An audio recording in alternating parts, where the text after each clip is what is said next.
NDAs and contracts are fine, but in the end, people work with people. Yes. There's that trust, and if you have the right team and right set of people, then then you're going to succeed. Forget about the other stuff, because you can always get around IP, you can always get around an NDA, and there's all kinds of drivers there that actually are probably more prohibitive in fast deployment of projects. But when you find the right team and the right passion and the right folks to work together, that's when things happen.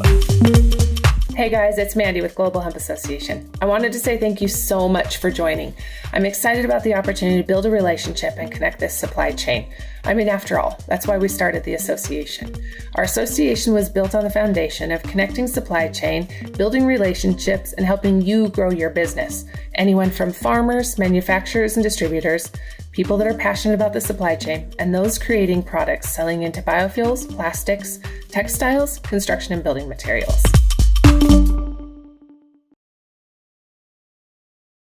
Woohoo! Hello, everyone. Right.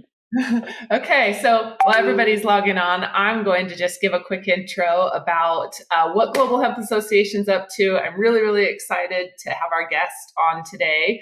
And before I do an intro, we've just launched our community platform, Hemp Hallway. Go to hemphallway.com. GlobalHempAssociation.org will soon reference or soon be directed over there as well. But you'll be able to find all of our events, our news, any media. It's a member community platform. So when you log in as a member, you can actually connect and chat, join groups, all the good stuff within the community. So basically giving you guys tools to build relationships outside of our meetings or our interviews and everything like that. So check it out, hemphallway.com. I'm really excited to have you join as a platform. There's a freemium model. There's actually a 30-day free trial also. So get on there and do that. But with that, and without further ado, I'm really excited about our guests and excited about what you have going on. So I want to welcome Jacek Chmielewski. I have no idea. I can't. Do you want me to help you? Yes, please. I'm terrible at it every time. It's Jacek Chmielewski. Jacek Chmielewski. Yes, not the easiest word, not the easiest name, I might say. So, but, I'm stuck with it. So. I love it. Well, thank you very much for joining, and I'm excited to have you. Tell me a little bit about yourself. Give me a quick couple minutes from what you're up to, where you're at, and how'd you get into this? So I am,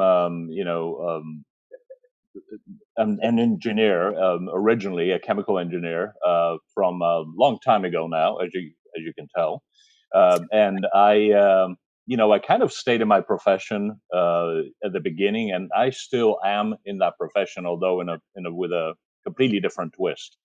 Originally, I kind of grew up before becoming an engineer all over the world. I was actually born in Poland, and I grew up in Africa and in Asia, and then moved back to Poland, and did my undergrad in the UK, and then got hired into US through a large oil and gas company or a licensor. So I worked for the other side for the first 4 or 5 years of my career before realizing that I really wanted to do something that actually helps. And I was one of the early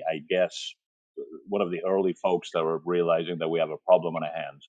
This is back in the 90s for me. And anyway, at that time I switched and was still working in corporate America for Waste Management US Filter, doing some cleanup technologies, etc. And then fast forward, worked at a company called Emerson Process Management, where I started the renewable energy and advanced biofuels group or business unit. That was the only one in the world. That was my creation out of Madison, Wisconsin. We held a number of events, actually 7 summits that allowed people in renewable, sustainable, restorative technologies to put forth their ideas, etc. And that happened between 2007 and 2012.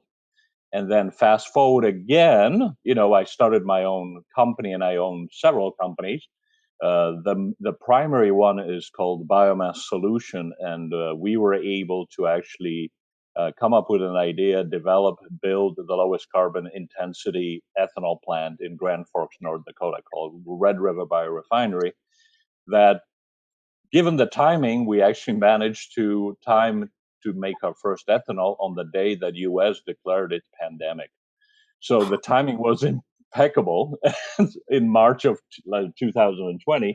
But anyway, because it's an ethanol plant, we didn't have an intention of making hand sanitizer, but we made alcohol for hand sanitizer and kind of fulfilled some of the early demand for hand sanitizer. Last year, March, April, May, there was an absolute shortage of hand sanitizer, as most folks can remember.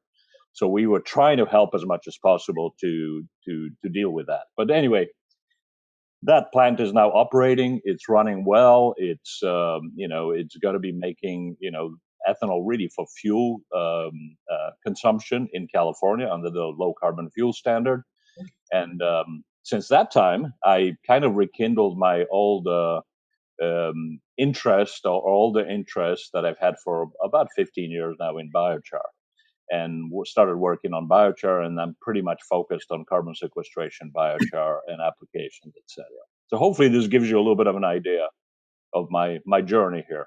It's so funny to me how serendipitous things are. Right before this call, I was on another call discussing putting together an event on connecting the energy sector and the hemp industry, right? Mm-hmm. And really bringing forth the technology and the science behind the biomass and the energy piece of this, right? The biodiesel. And so it's funny to me. It's all connected, right? It's a form of energy one way or the other. Humans just get in the way. We just need to get out of the way.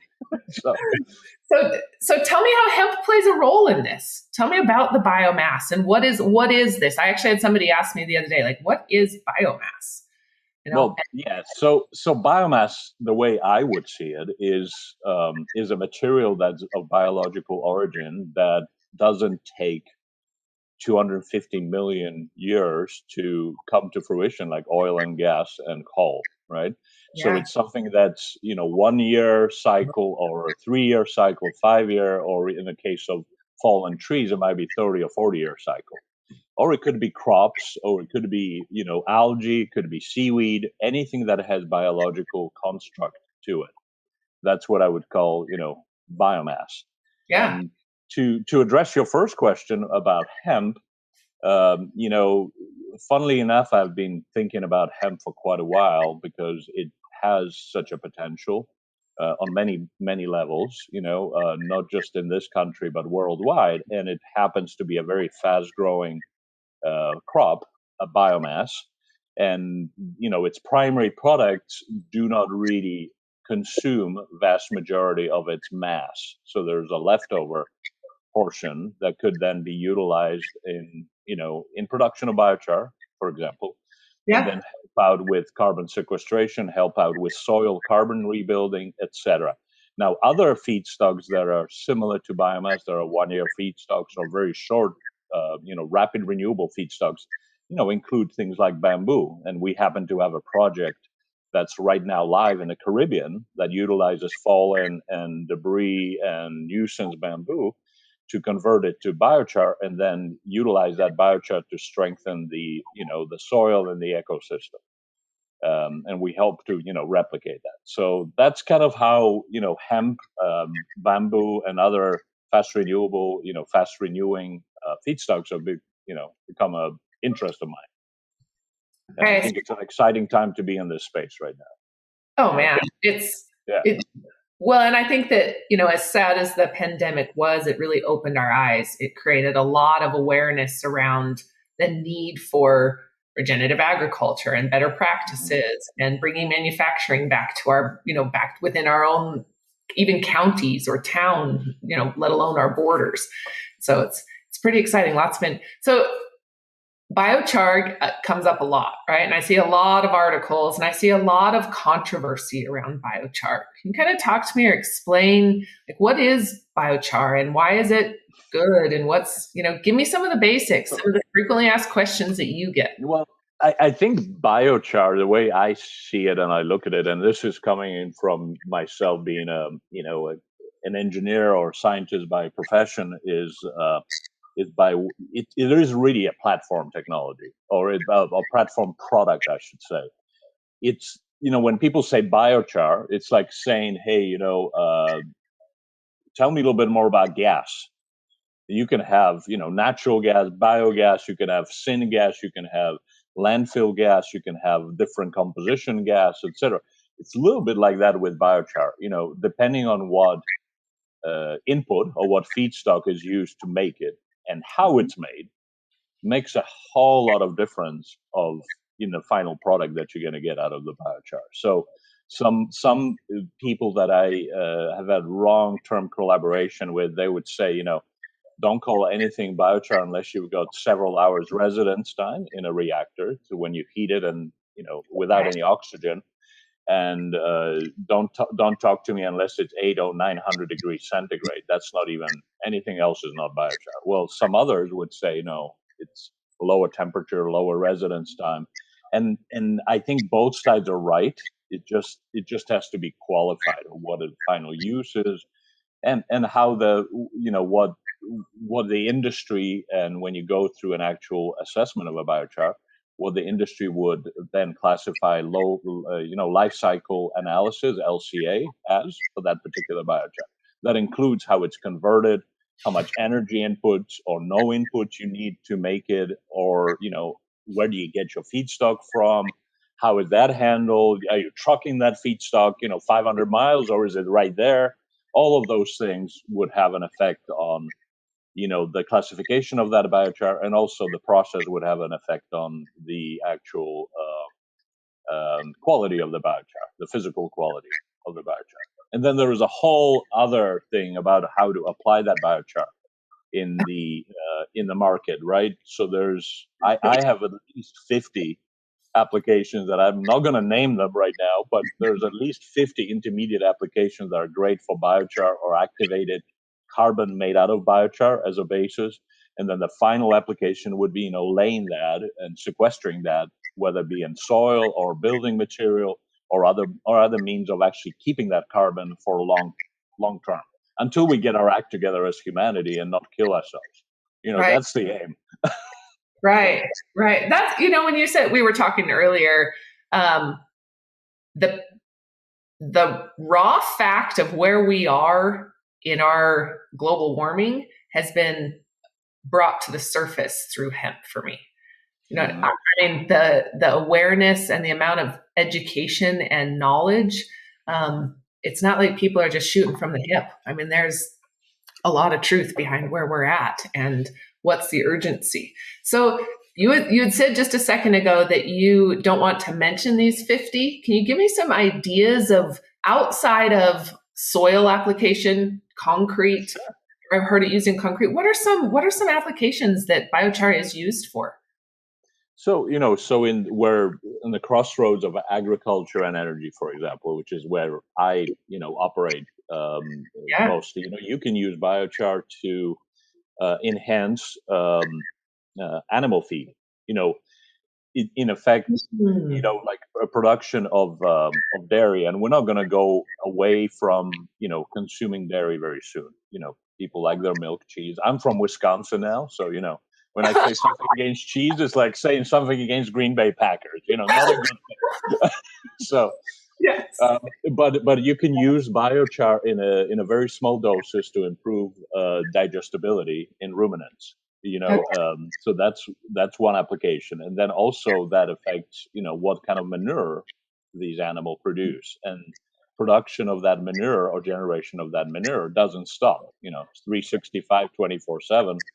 And the quality of that could be affected, of the manure could be affected by additional biochar in various aspects. So there's implications on how the manure then behaves, as an example. And then conversely, if you're making sustainable biogas out of it, called anaerobic digester biogas, you can affect its efficiency, its quality, and then also clean it up. And when it's actually being used in an engine or in a pipeline to replace natural gas, right, to offset natural gas, you can actually affect that using biochar. So there's like 4 or 5 applications just in that one, Right. just in that one space. And the same thing could be said about remediation, spills remediation.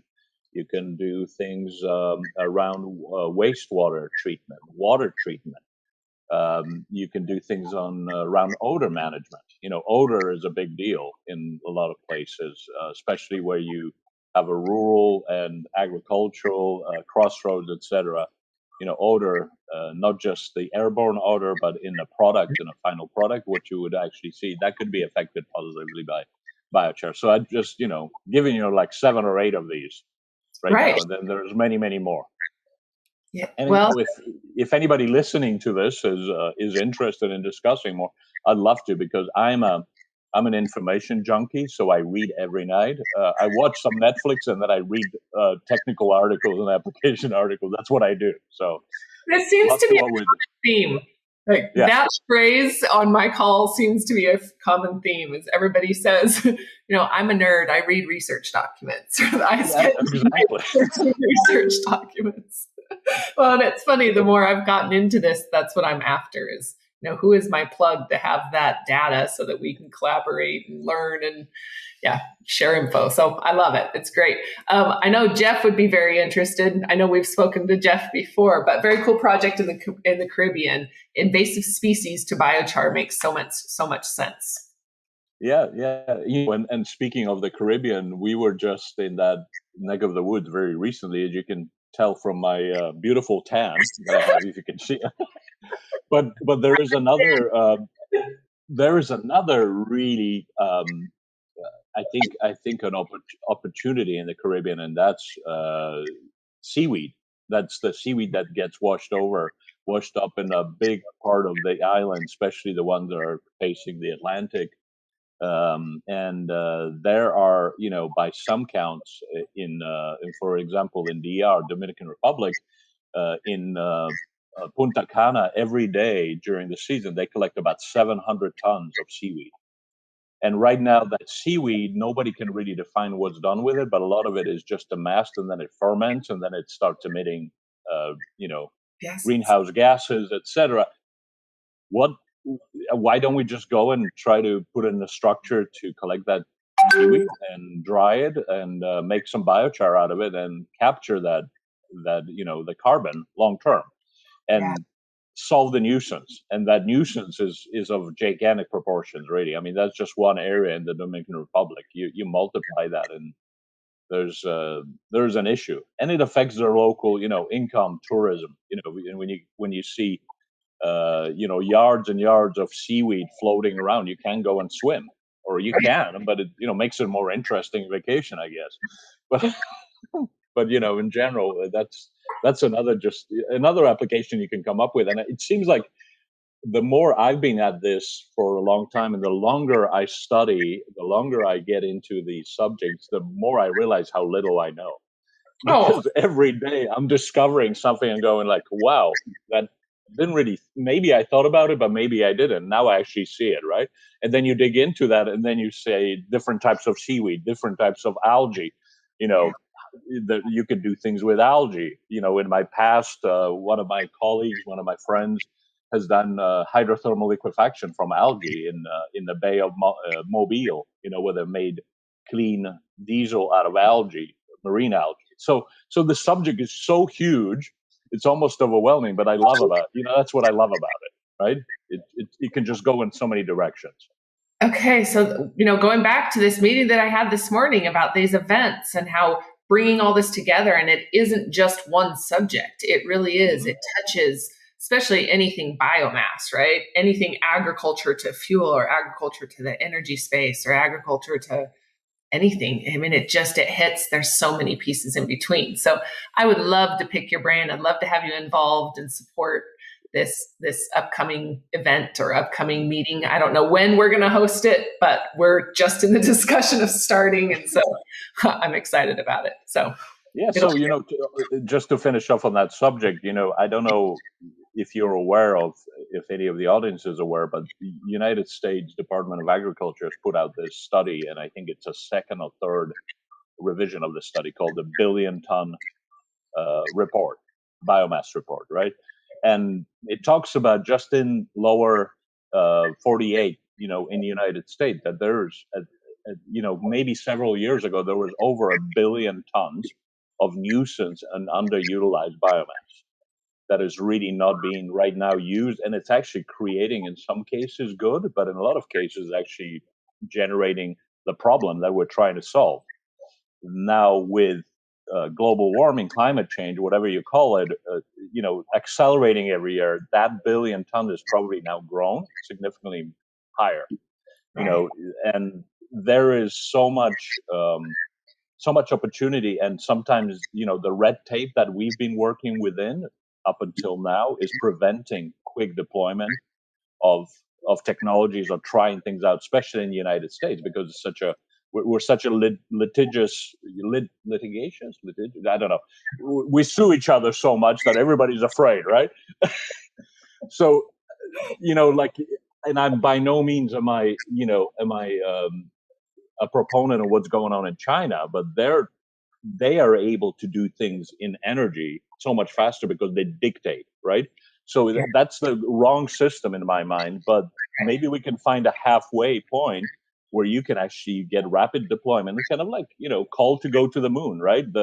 Something that we have an emergency, let's do it. And let's not think about, 15 years, we're going to need to get a permit, or 10 years. We don't have that time anymore. So my point is that there is a huge urgency to this whole situation. And, and to be quite honest, the U.S. corporate culture is now starting to respond to that because they see a lot of interest, self-interest in this through this mechanism called ESG, environmental, social, government statements, etc., where they see their clients, their customers actually starting to demand the carbon trace or carbon footprint of whatever they're buying, whatever they're selling to the general public. So it's really good to see that developing, and I think it's going to just evolve and accelerate, especially as there is more and more awareness. To your point about COVID, right? There's kind of a global awareness of a problem. This could be a global awareness of an actual problem that we have in climate. And it's really not a problem with Earth. It's a problem with humanity, because Earth has seen worse. They will eject us as a species. Yeah. I don't want to be ejected, especially I got 2 daughters, I got family, right? I got friends. I don't quite want to be ejected. Yes. Next 50 years or 100 years, right? So anyway, I'm done with my soapbox and rant. So please continue. Oh, I love it because it's not, again, it's refreshing when I hear the same message over and over again, and I'm a student in this. I sit on this side and I just am in class every hour that I'm on air because there's so much to know, and everything you've said I've heard before. We're in urgency. So tell me, what are next steps? What should people be paying attention to? What maybe are we missing in our conversations? Where do we need to really pull it back? So I've learned through my entrepreneurial experience, especially, that the best way that anybody that's doing their own thing is to actually experience failure. And I've had a number of those, because that's when you learn, right? And through that failure, I've realized that there's a lot to be said about actually doing something and having a project that's well defined and small and perhaps scalable on a rapid basis, but small and not that difficult and not that complicated. Mm-hmm. So I think what I think we should probably talk a little bit more about is how to deploy as many biochar and biomass conversion technologies and projects, and with the knowledge that in some cases we're going to come across some challenges or failures, and that's the way we learn and evolve. But if we do this, in many cases, and 1,000 people get into it, so 1,000 companies get into this or more, and not be so. Obviously, you need to keep your information and your knowledge to yourself, but also be relatively open so others can learn from that. Because the problem, the scale of the problem is so huge, the market is so huge, that it is in a way overwhelming. I don't know if, coming back to the geekiness of things, IPCC, I don't know if the International Panel of Climate Change report. Yeah. The 6th edition just came out, and it's a little document of 3,900 pages. of technical write-up. So last week and a half ago, it came up, and it restates the urgency of the problem. Actually, says it's actually much worse than we even thought. Every edition makes it sound much worse, and which it is.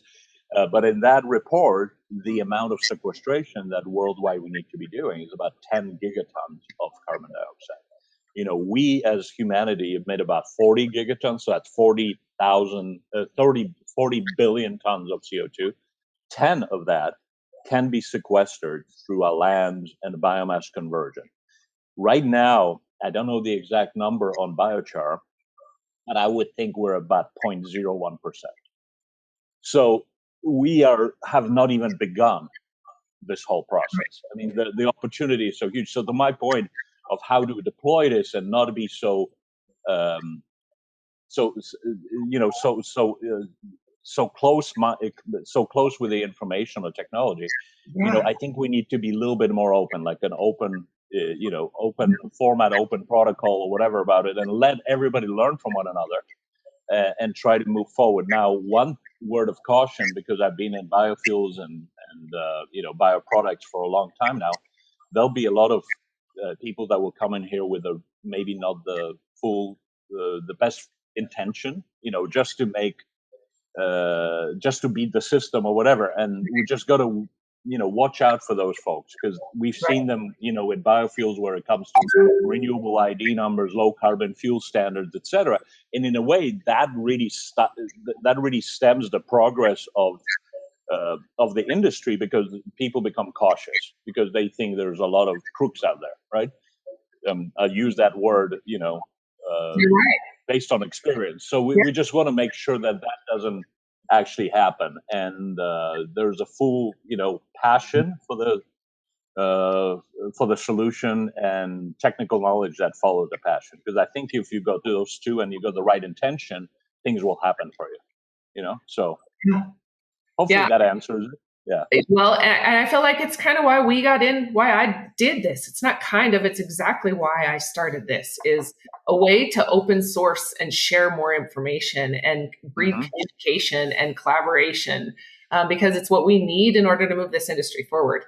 And I can't believe how many people, I mean, and I get it. I get the protecting your IP and careful about your projects and letting go of your resources, and because there are snakes in the grass everywhere, right? But it's a fine line. How about that? It's a fine line to walk when it comes to what you can share and how much you move along. But like you said, being able to have those one-on-one conversations and be able to explore projects and collaborate on different things is.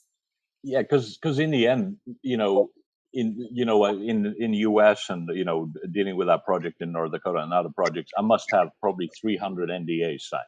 Yeah. In the end, NDAs and contracts are fine, but in the end, people work with people. Yes. There's that trust, and if you have the right team and right set of people, then then you're going to succeed.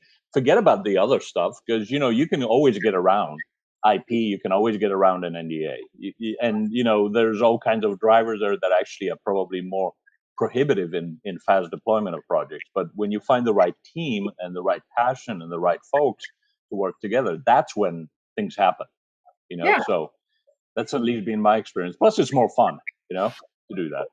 Yeah, absolutely. Okay, well, I'm going to say hi real quick to Dr. John. I don't know if he's still listening, but I have to say hello to him. I think we're scheduled for an interview, but I had to move it, so I need to double check our dates, make sure we're still confirmed. Otherwise, we're going to be getting him on here pretty soon, so I'm excited about that. Shout out to Wisconsin, I'm assuming. I see that. Yeah.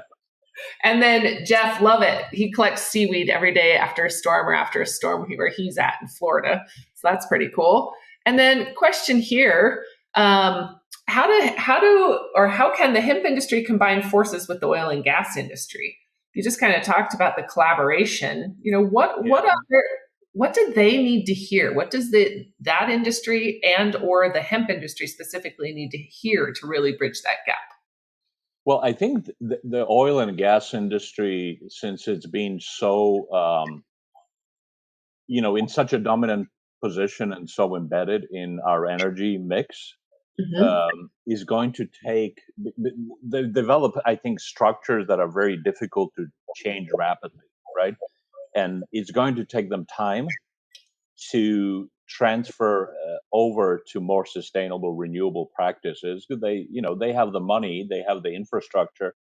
It's I think they want to stay there long term, and I think most, and this is just a complete speculation, but I think in most boardrooms in the super majors and smaller oil and gas companies, everybody realizes that the day is up. They just have to figure out how to transfer, how to transition.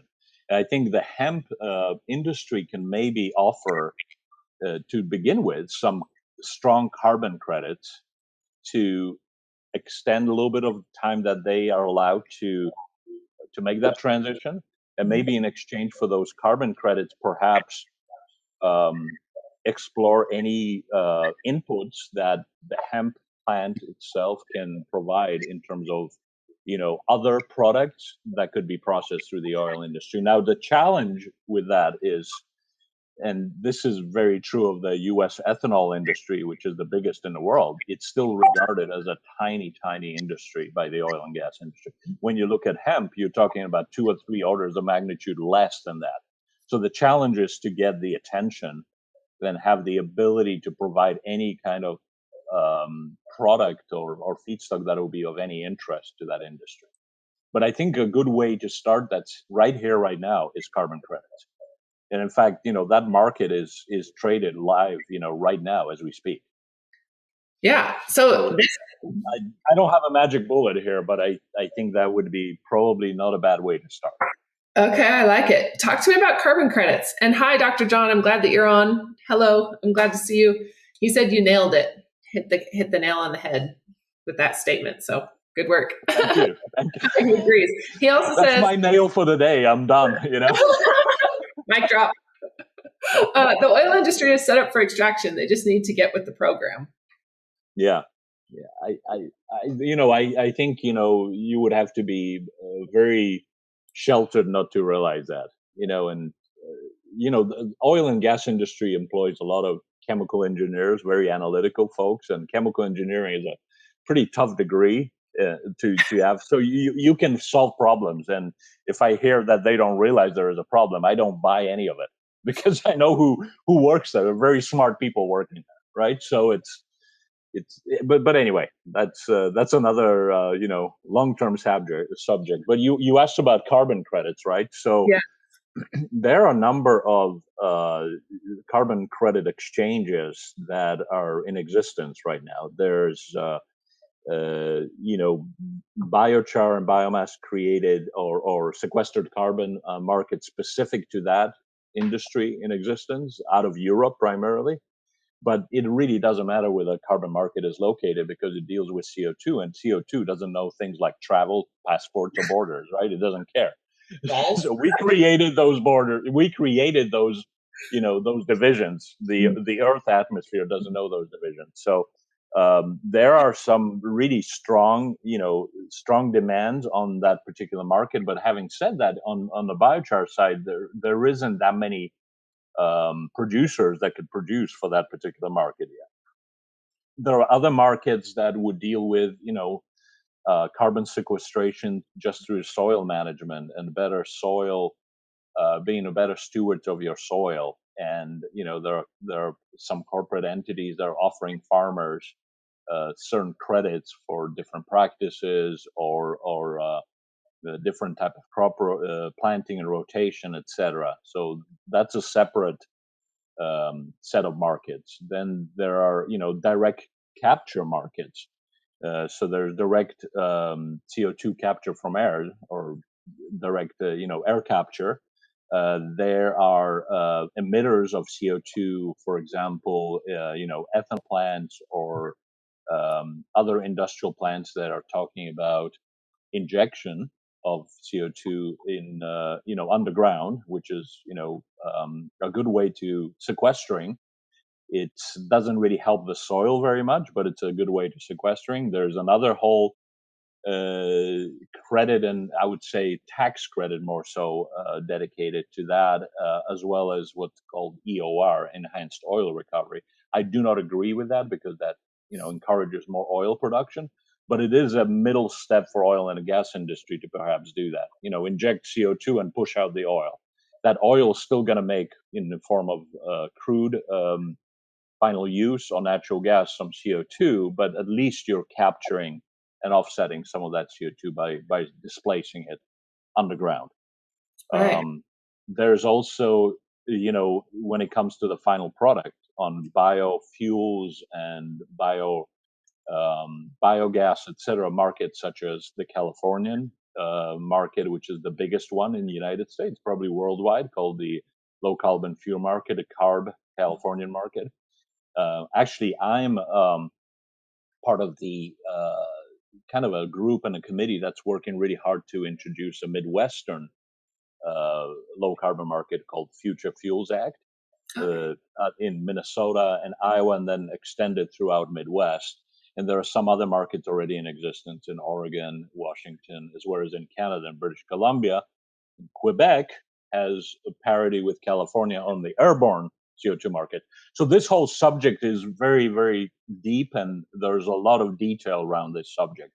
But anybody that can actually make a low carbon product, sequestering product, and put it in a long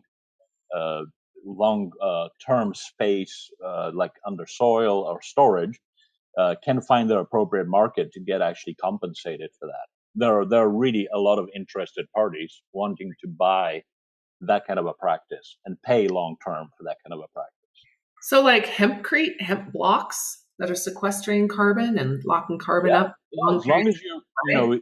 as long as you have that product not re-enter the carbon market Right. within several years, but it's if it's 30, 40, 50 years, that buys us some time, Yeah. right? I mean, I that's, mean, and or longer potentially. I mean, we're talking housing, right? We're talking potentially long time.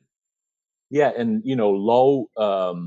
low income housing and replicable housing worldwide is a big opportunity for sequestration, to introduce hemp, and then maybe even mix in biochar with hemp, because biochar has got some really great qualities as it pertains. For example, in the Caribbean, it's a seismic region. There's a lot of earthquakes. It's in a ring of fire. If you actually build your housing out of material that has a little bit more qualities that could withstand, a seismic activity, it also helps, right? It has a lot more, in some ways, a lot more health benefits if you use those type of natural materials to build things. So Caribbean one way, but in one area, but in United States, for example, we're in need of a lot of decent housing, especially in some areas that are, akin to the third world. I mean, it's scary how many areas there are in the United States like that, It's which there shouldn't be, but there are areas like that. So absolutely. Yeah. Well, and again, we've got solutions, right? We just have to act fast. We've got to be able to move them forward. Um, and, and with that, right, what is it that you, in your opinion, is needed then to really expedite this? And how can other people get involved? We talk about, rolling out additional facilities. How do people, well, yeah. So I think the more people get involved in trying to put together projects, the better. I was part of, myself and my business partner at Red River, we're able to take a project that ended up being, a little over $100 million with a lot more complexity than a pyrolyzer from start to finish. So I have that experience and those battle scars based on that experience. So I have because of that I've developed a model for quick implementation, but I'd rather talk on a more individual basis about certain applications before rolling that out. Not wanting to not I'm not saying that I want to keep it all to our oh, own group or ourselves, but I think a little bit of a conversation about the right people being involved in this is really needed. Excellent. And that could be very quickly ascertained through a quick conversation. But it's basically a model where you can actually replicate the same, vast majority of the same dynamics, same technology, the same things you have to, figure out. For example, feedstock supply. How far is it coming to me? What kind of a feedstock am I using? Does it make sense? Technology. How do I deal with my technology? How do I operate it? And then the offtake. So, do I have a market for the sale of my final product? And then what other incentives are there?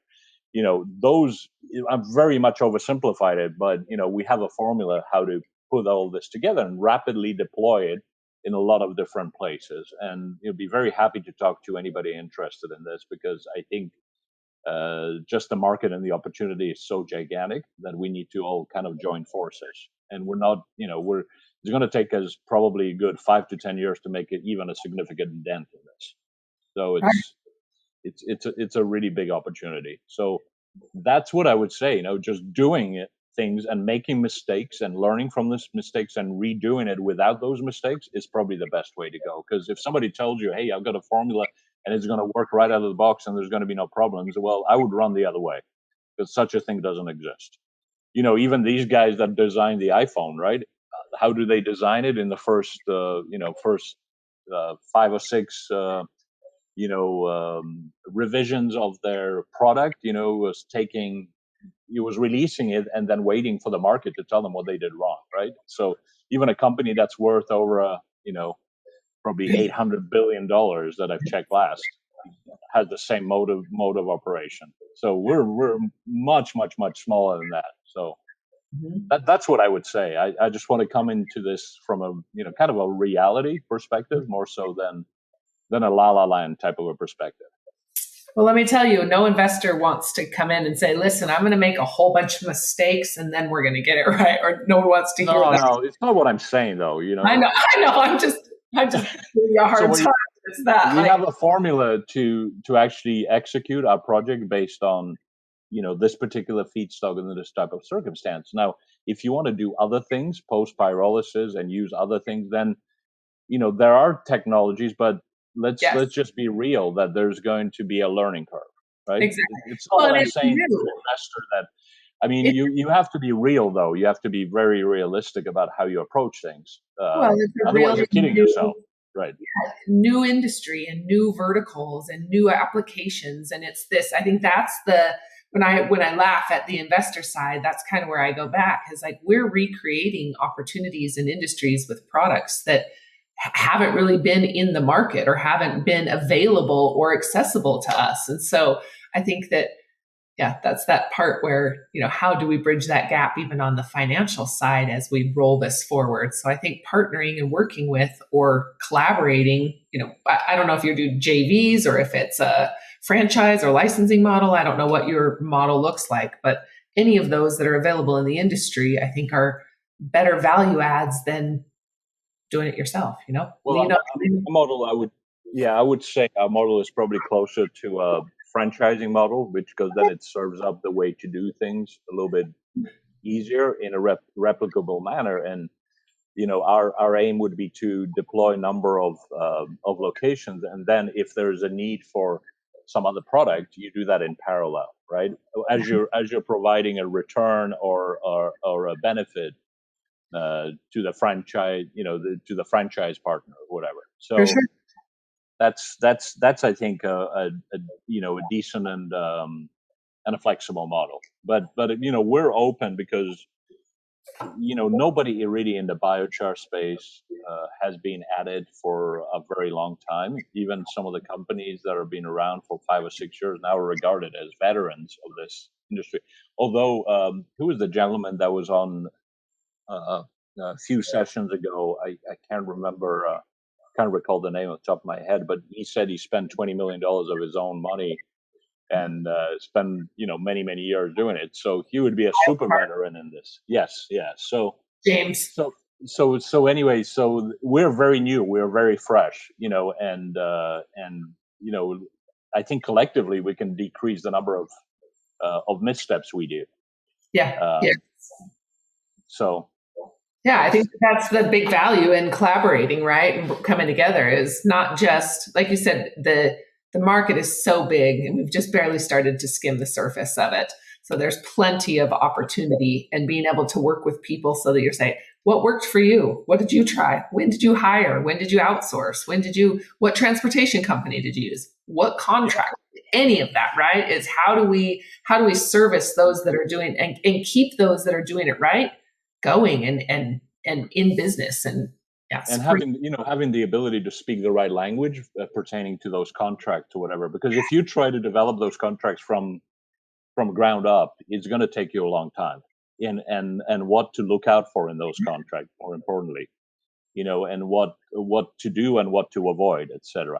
um, I see one of the questions here, which I was going to actually mention, the federal money, USDA money, available to create this type of activity. I am not uh, fully aware of any funding opportunities right now. Having said that, though, there are some um, movements to actually have USDA more contribute actual hard cash upfront, or for example, feedstock availability development activities in not just in the US but in Canada as well. Because USDA and DOE and a lot of US, federal agencies have acted in a way that, we have money, but it might be a grant, or it might be only applicable for certain activity, or it's a tax benefit. That really doesn't help this industry. What helps this industry is live cash up front, development cash to get through the initial humps, and then have the ability to jumpstart the projects because they're so small compared to what USDA and DOE are used to dealing with. They're used to dealing with large projects, and they're like, we have a $250 million grant, or some kind of some kind of other incentive, right? Or a guarantee, project guarantee. That doesn't really do this industry any good at all, because sometimes the steps you have to go through and the type of information you have to provide, etc. If you were to do it through a accredited engineering company for a larger project, it might cost $2 million to $2 million just to get through that process in order to be even eligible to apply. That's a no go in this industry, in my mind. There So has what been we need is live funding, live cash, and some ways to actually shortcut that whole process.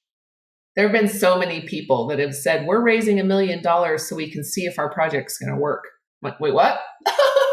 But I think Yeah, that's and it's it is. very hard to raise $1 million from a corporate or funds. They're more interested in 20, 50, $100 million, because that actually makes more sense when you put it on a spreadsheet. $1 million doesn't really. That's a Right. difficult amount to raise, right? But to your point, yeah, I mean, spend $1 million to figure out if our thing is even eligible, it might even work. That's not the good way to spend that $1 million in my mind. So Right. Okay, so Daryl, I have to give Daryl another shout out. He just made a comment here. He shared a press release on LinkedIn. So for those of you mhm. that are on other platforms, you can log in and see it there. But it says USDA invests $26 million in biofuel infrastructure, expand availability. I'm assuming to Yeah, expand availability. I didn't click on the link itself, but you can. So let's see it here. So yeah, there's definitely, I think that there is, and I have read back to Neil's point, and Neil, thanks for jumping in, that I have seen quite a bit of information about the money coming in for infrastructure and the biofuel um, build outs. So we'll see. and there are a number of private companies that are trying to bridge that gap as well, to Yes. provide some way of actually assisting entrepreneurs in deployment, some of the early deployment. And perhaps the cost of that money, last that I checked, is not as onerous as it would be with a standard, private equity type of a situation, or even angel money. So maybe there is a way to bridge that a little bit, Mhm. you know. I But think that it's a different, it's really.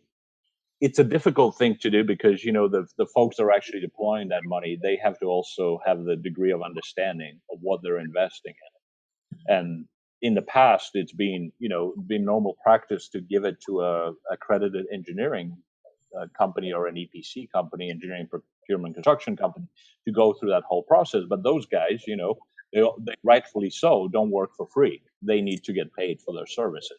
So that's the, I think, to me, the focus gap that we need to address. Okay.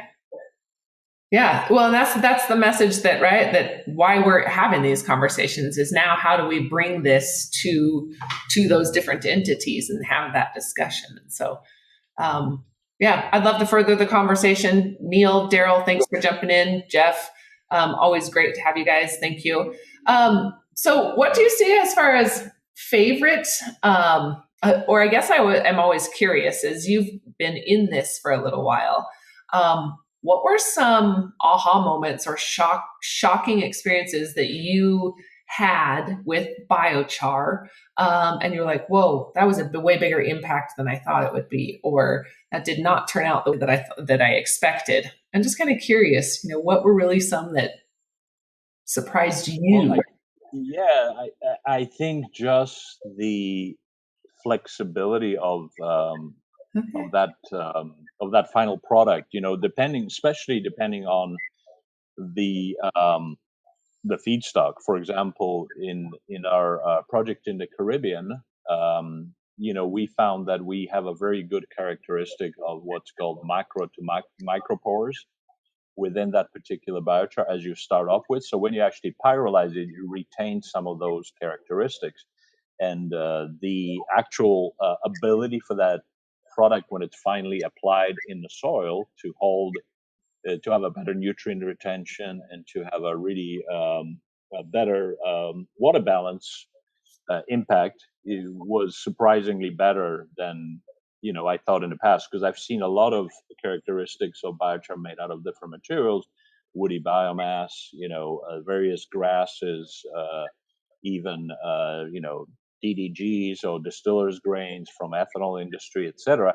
And they don't have those particular characteristics because that the origin of that biochar is from different source. Now, if you look at fast growing grasses such as bamboo, if you ever looked at furniture made out of bamboo, etc., it's super hard, right? So that structure is in place, and when you actually thermally deconstruct that structure, some of it, remnants of that, still remain in place, and it's kind of becomes a nice building block. Biochar, it keeps on really surprising me in how it could be deployed and the actual applications, the plethora of applications that it has.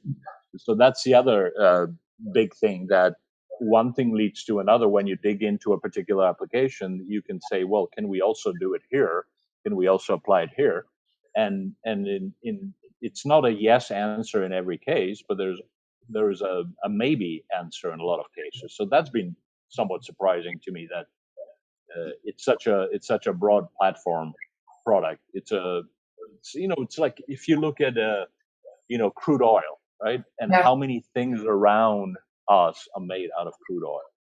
It's amazing. If you look around, an average household in the US, there are so many products, and the waste coming off crude oil refining, what they call coke and coker, eventually gets made into carbon black. Carbon black goes into tires. It goes into any surfaces that are black that you see in your car, etc. A lot of applications. So that industry was able to develop these type of applications from a very old biomass that's 250 million years old. There's no reason why we couldn't develop similar number of applications from a much shorter lifespan biomass, especially since we have all of the variety of biomasses worldwide. If you look at the available feedstock, you're talking about tens of thousands, or if not more, feedstocks that are available out there. So therefore, if you apply logic, you should be able to make a lot of more products out of that, and varied products. and we haven't probably discovered, even a fraction of that. Yeah. Well, And that's the other thing that I would mention, I'm not sure if you had anybody on your session that deals with mycelium and fungi, and combining the fungi communication and nutrient transfer, water transfer systems in combination of biochar in soil and other applications. That's a whole new, that's a gigantic opportunity, and I don't think it's fully, or very, I shouldn't say fully, but it's very little understood of how the two interact yet. I don't know. I don't know Paul Stamets personally. I've communicated with him once or twice before, a long time ago, but he's a passionate guy and an expert in this space. I don't know if you know Paul Stamets. He's Pacific Northwest, but he's a mycelium. I would call him a genius. He actually has some patents now associated with that, etc. But I can see both of these. I wouldn't say products, because mycelia is a living organism, but in combination, they could be extremely powerful.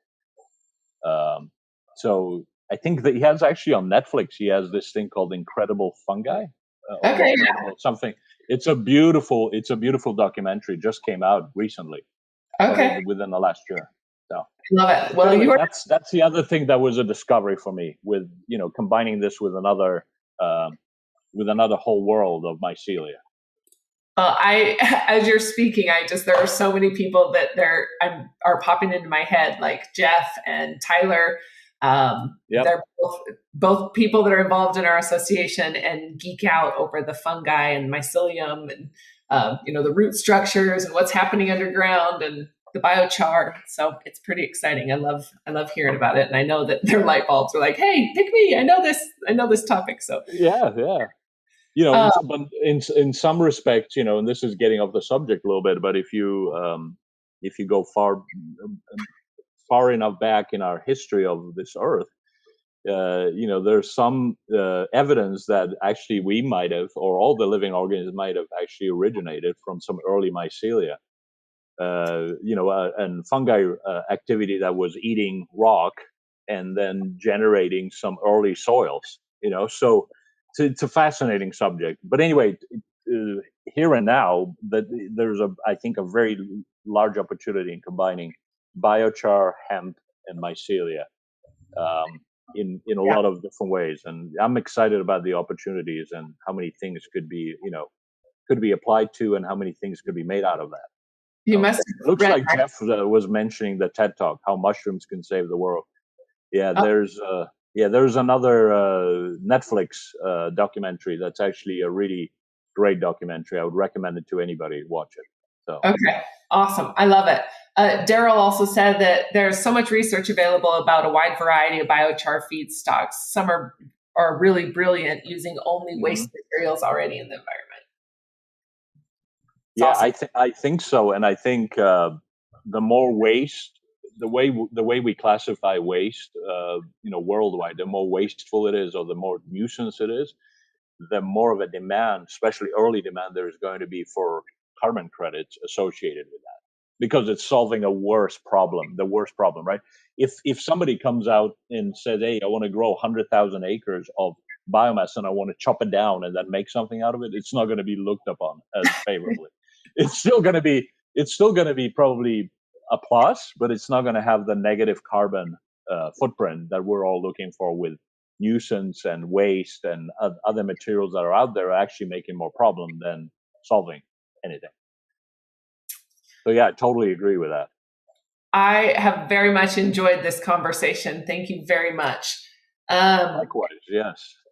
Let's see, one more. I don't know what this. Let's see, Mandi. We'll be jumping to state climate report versus climate exchange. We need help, or we need a hemp and soil carbon credit price. Yes, for sure. I can try to do this. We have a firm that we're working with on a project in the Caribbean, and I can ask that question, see what we would need to go through in order to attain that, at a minimum cost. Yeah. To get that. to get that classification. But there's nothing better than actually having a real project, and even if it's a small project, and going through all the notions and saying, hey, we make 1,500 tons a year. Let's say very, very small amount, but at least you have it, and then you establishing a precedent, right? Yeah. And then you can build on that precedent. Yeah, absolutely. Great question, Neil. Thank you for chiming in. Well, I would love to stay in touch. I'd love to continue to support you however we can. How do people get in touch with you if they're looking? Is LinkedIn the best, or where's the best way for people? You can go through LinkedIn. You can go through biomasssolution.com, and I'm the contact person. You can go through our company in the Caribbean called Biorestorative Ideas, BRI. It's bri.earth is our website. And then I can give you my phone number as well, which is 847-208-4171. So I'm easy to find. Just look for the Polish cheesehead. Okay, so now my next question, and the most important one, is when do I get to go to the Caribbean and visit? Just let me know when, and we'll be looking for people to help us start up. And it's probably going to be in January, February. Terrible time to go to the Caribbean. Yeah, that's what I was thinking. Awful. Yeah. Terrible. It's fair. Well, that's awesome. I would love to participate. I'd love to support you. I want, of course, a reason to travel, so I would love to come out and visit. But thank you very much for joining us today, and everybody else that chimed in. It was a pleasure. Please share, like, comment, go to our YouTube channel and subscribe, where you'll find all of our edited content and past content. I think there's like 150 different videos up right now. And then, of course, if you missed the beginning, please check out our hemphallway.com, where you can find our content, connect with everybody, search different media, share, post, join groups, all the goods that you would within a community, but virtually. So anyways, thank you very much. Anything else? Any closing words, I guess, before we sign off? I just wanted to thank you and thank your audience as well, because I think there's a whole bunch of passionate people in this group, and I'm really happy to be, in some way part of it. So, anything I can contribute, I'll love to do that. Awesome. Well, thank you very much, Jacek. It's great to have you on. Thank you, Jeff. Thank you, Neil. And we'll sign off for today and see you all next. Right. Actually, next week. I don't have a show. See you later. Yeah. Bye.